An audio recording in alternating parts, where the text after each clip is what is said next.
Hey, let's see how to set up Redis in Windows instance.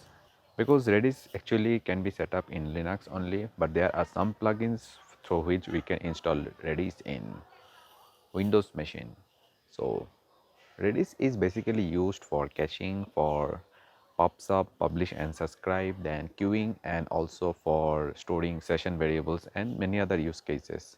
So let's check how to install Redis on Windows. So we have two options available.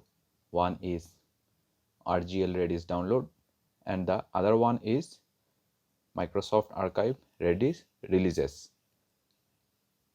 So I will always prefer this Microsoft Archive because it is somewhat latest, not up to mark with Redis actually, but it has more recent releases than RGL Redis. So here we can see that it has Redis 2.4.6 and it has 3.2.1.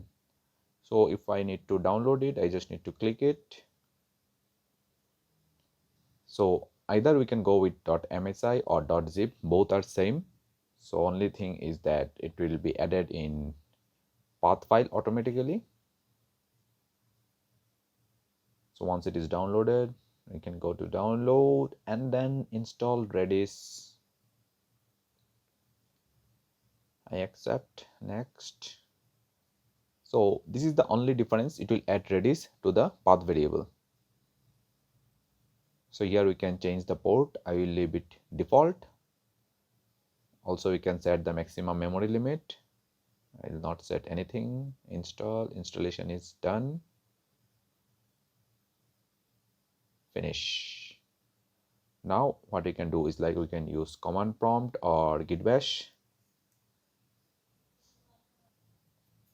So here in order to start the Redis server, what we can do is like we can just run Redis server and we can see that it got started on port 6379, but here we can't use any command. So again we need to open another command prompt or git command and use Redis CLI and the command that we want to perform, like info, and here we can see how many hit counts, how many miss counts are there.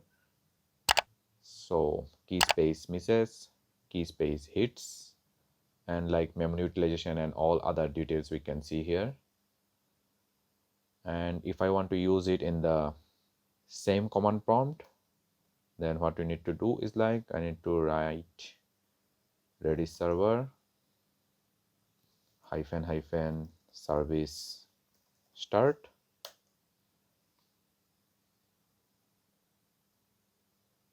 So now it is running on the background, and even I can use here Redis CLI and I can use the CLI command. So now I am inside that Redis instance which is running on port 6379, and I can use command like info or set, then it will auto suggest like key value. So I can use channel name,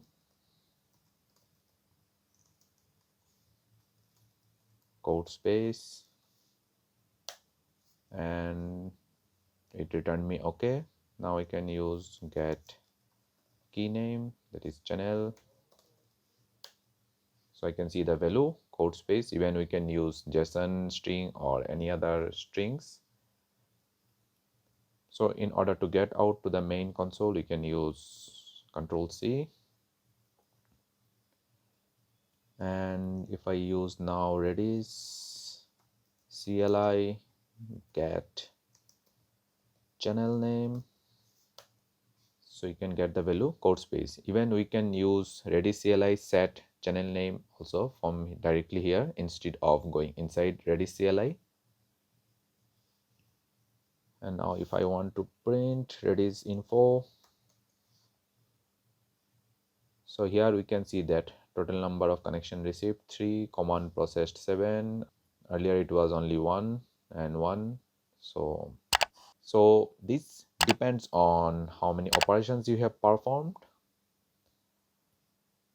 So in order to shut down or stop the server, what we can do is like we can write Redis CLI and write the command shutdown. So if I try to use Redis CLI now, it will show that the connection is not established. Yeah. So instead of installing it, we can use the same .zip file. So if I open zip file and if I run Redis CLI, sorry, first I need to run Redis server. So what I'll do is like I will just extract it, right click, extract all, extract. Yeah, everything is fetched. Now we just need to run redis server.exe. So now it is running on port 6379, and if I open command prompt from here, I can use redis CLI info. Even we can run other commands like redis CLI set channel name code space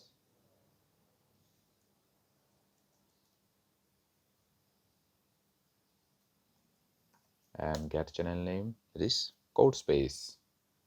So either we can use the MSI version or the downloaded .zip version. Both works like a charm. So that's all folks. If you like this video, then give a thumbs up and a sub to the channel would be incredible. If you have any doubt, then you can ask me in the comment section. See you again in the next one.